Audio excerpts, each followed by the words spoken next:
All right, guys, what's going on? Welcome in. So we all know the situation that's happening over in Carolina. One win on the season, fired Matt Rule, Baker Mayfield's hurt, traded away Robbie Anderson yesterday. Multiple reports have came out about this football team saying that, they're going to be sellers at the trade deadline. And in this one, I wanted to ask the question, should the New York Jets pull off a move, right? Because this is the first time in a long time that the Jets, in my opinion, are going to be leaning into the quote-unquote buyer direction. I'm not necessarily saying that they will be buyers at the trade deadline, but I definitely see this team on more so the buyer's end of the spectrum as opposed to, selling. By no means, I mean, this season is all about the wins, right? And granted, the Jets have done that 4 times this season. I'm extremely pumped up. But I literally feel like it's 0%. This team trades away star pieces like Quinnen Williams and Corey Davis and, Garrett Wilson, guys like that. In no way, shape, or form will the Jets be trying to trade away these stars to acquire draft capital. So we look at Carolina right now. Again, they just traded away Robbie Anderson. Who's left? Who makes sense? Who can the Jets afford? Now, interestingly enough, the Panthers are really good at the positions that the Jets are also really good at, right? We look at running back with Christian McCaffrey, not going to happen. We look at cornerback, right? Dante Jackson, Henderson. They have J.C. Horn. They have some talent at corner, some awesome young pieces. But, man, this Jets team does not need cornerbacks, right? Not in the least, right? I feel so good about the cornerback position moving forward. Who else? Wide receiver, DJ Moore.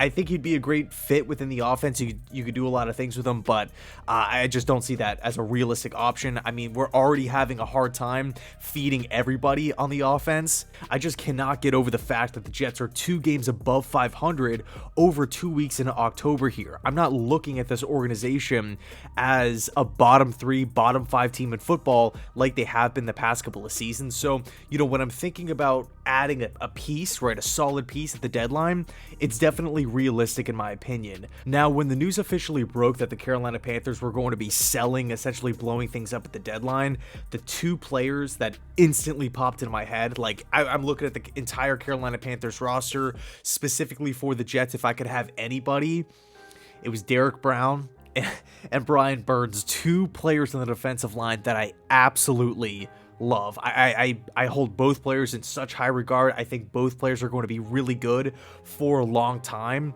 no matter who they play for. And then Jeremy Fowler of ESPN had to come ruin it for me when he said that it's going to take a massive offer for Carolina to even consider trading away those 2 defensive core pieces.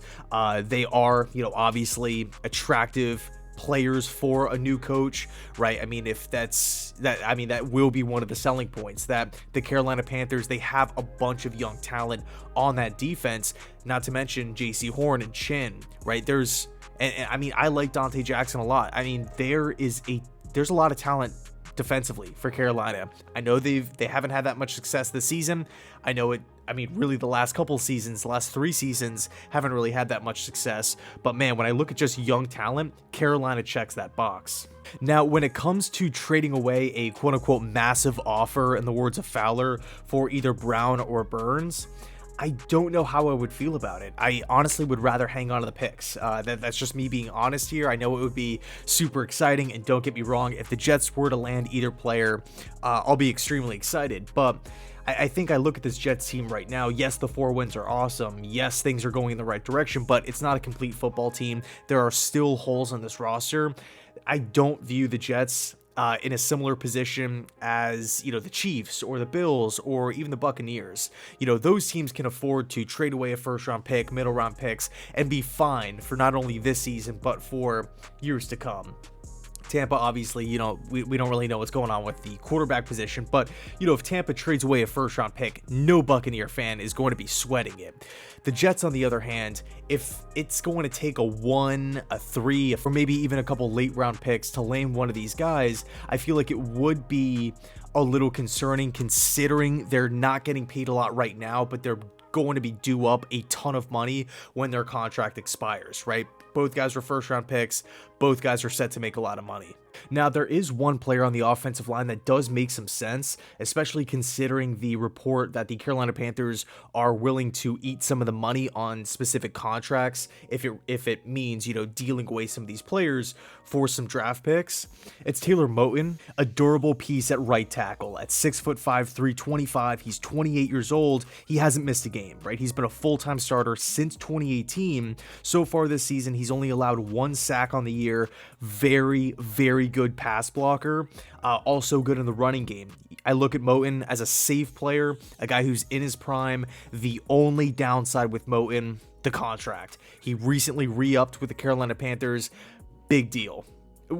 In my opinion, worth it at the time, but it's a monstrosity of a contract. Now, for this season, he's a $7.9 million cap hit, which is not really that bad at all, but over the next 3 seasons, that's where that number jumps up.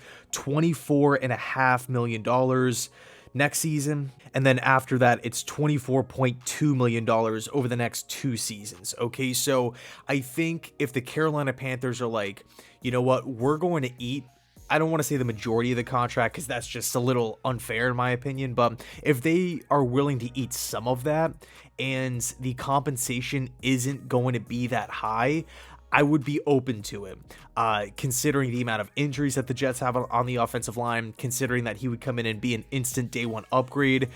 So many questions with Mekhi Becton moving forward, even though he's going to be under contract. George Fant, right, there was a big push, pay George Fant, everything like that, because he's set to hit the open market and he's currently hurt. Dwayne Brown, up there in age, but did sign the 2-year deal. And then, of course, Max Mitchell as well, who is hurt. I feel like everybody that's played tackle for the Jets has been hurt so far. But when we look at Max Mitchell, once he comes back from injury, if the Jets feel good about him starting for the rest of the season, years 2, years 3, years 4, then there's obviously no need to trade for Moton. Okay, so I think, it's kind of unfortunate because the Panthers have a lot of talent, but the Jets just don't really need, corners. They don't really need a running back. They don't really need wide receivers. They're fine at a lot of positions. They need some help at certain ones, but, when I look at the Carolina Panthers roster, individually, I think only, Burns and Brown aside, Moton is kind of the only one that makes a little sense in my opinion. Chin as well, but I mean, we brought in Whitehead, and I feel like we really need kind of that roaming free safety. I don't know. We'll see what happens. Let me know your thoughts down below in the comment section. Is there anybody that you have your eye on Carolina's roster? Robbie Anderson with Arizona is going to be really, really interesting. Still a big fan of Robbie. I mean, obviously he's not a top 10, top 15 guy, but there are ways that he could really hurt a defense, and it's going to be interesting to see if Carolina and Kyler Murray and really Cliff Kingsbury can figure it out. So anyway, thanks so much for watching. I appreciate it, and as always, go Jets.